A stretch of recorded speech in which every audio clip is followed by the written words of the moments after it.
Welcome to everybody to my channel. আজকের বিষয় কোণ কি। তো প্রথমে আমরা একটি হরাইজন্টালি একটি সেন্টার লাইন টেনেছি। এর সমান্তরালে 15 মিলিমিটার দূরে 15 মিলিমিটার দূরে উপরে এবং নিচে দুটি সমান্তরাল লাইন টানলাম, যেটাকে শ্যাফটকে চিহ্নিত করে। এরপর আমরা এর এন্ড পয়েন্ট রেডি করে নিলাম। এরপর আমরা 4 মিলিমিটার মাপ নিয়ে এদিকে উপরের দিকে একটি বিন্দু নিলাম, নিচের দিকেও বিন্দু নিলাম।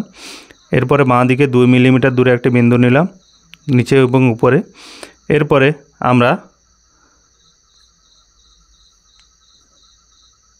আমরা এই দুটো বিন্দু যে করেছি, এই দুটো বিন্দুতে আমরা লম্ব টানলাম উপরের দিকে এবং নিচের দিকে। এরপরে এই দুটো বিন্দুকে আমরা স্কেলের সাহায্যে যুক্ত করে দিলাম। নেক্সট আমরা আঁকবো সেটা হাফ।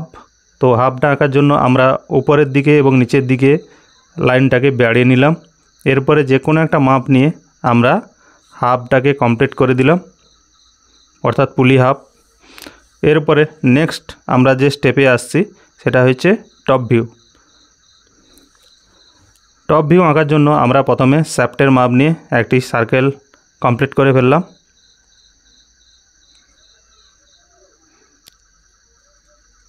এরপরে কোণ কি থেকে শ্যাফট সহ কোণ কি নিয়ে একদিকে আমি একইভাবে টপ ভিউ অঙ্কন করলাম।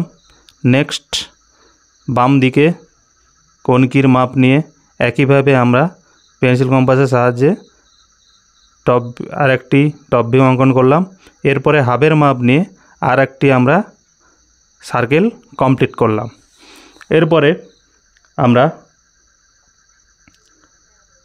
একইভাবে আমরা নিচের দিকে লম্বভাবে আরেকটি সেন্টার লাইন করলাম, অর্থাৎ বৃত্তের কেন্দ্র বরাবর। এরপরে আমরা এদিকে ডান দিকে এবং বাঁ দিকে 2 মিলিমিটার দূরে মাপ নিয়ে দুটো বিন্দু নিলাম। এরপরে আমরা রোল অ্যান্ড ড্রয়ের সাহায্যে এবং ত্রিকোণীর সাহায্যে যথাক্রমে এদিকে 30 ডিগ্রি কোণ নিলাম, এদিকেও 30 ডিগ্রি কোণ নিলাম, যেটা উপর থেকে 120 ডিগ্রিকে শো করে।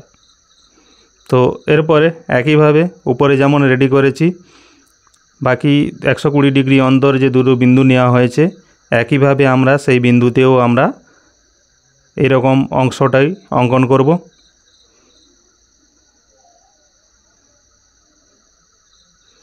অঙ্কন করার পরে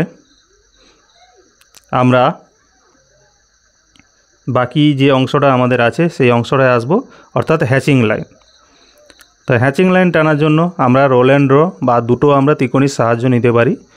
আমার সুবিধার্থে আমি এখানে ত্রিকোণী এবং রোল অ্যান্ড ড্র ব্যবহার করেছি। একইভাবে আমরা হাফের যে অংশটা, সেই অংশটাকে আমরা হ্যাচিং লাইন দ্বারা উপরের অংশটাকে চিহ্নিত করে দিলাম এবং নিচের অংশটাকেও আমরা একইভাবে চিহ্নিত করে দিচ্ছি। এই যে সেগমেন্টগুলো কোণ কি, এগুলো সাধারণত বুশ দ্বারা তৈরি হয়। 3টে বুশের খণ্ডিত অংশকে আলাদা আলাদাভাবে যুক্ত করে আমরা এই কোণ কি অঙ্কন করেছি। তো একইভাবে আমরা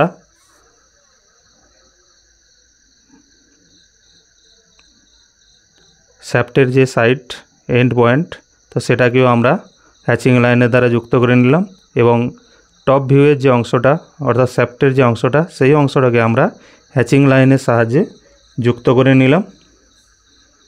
যুক্ত করে নেওয়ার পরে আমরা এর নামকরণ করে দিচ্ছি কোণ কি। ভিডিওটা শেষ পর্যন্ত দেখার জন্য সবাইকে ধন্যবাদ।